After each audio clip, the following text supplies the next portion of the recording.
This woman was about to die of thirst, but instead of drinking the half bottle of water in her hand, she poured it all over her face. Then she picked up the empty bottle and stood on something high, and started licking the rainwater that dripped from the metal sheet. But that wasn't enough. So she gathered the droplets and put them in the bottle. But the salty, rusty water was undrinkable. She quickly began to suffer.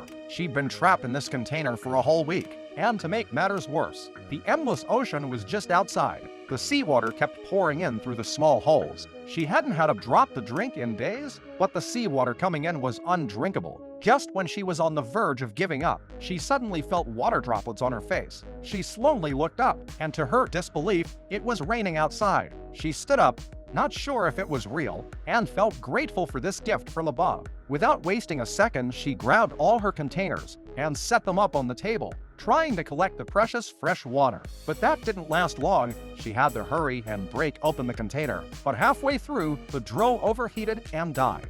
Now she had lost her only chance to escape. There was no way to break through the metal with her hands, and the last 2 bottles of fresh water were almost gone. Her situation made her furious. She started smashing things in a frenzy and accidentally uncovered a file.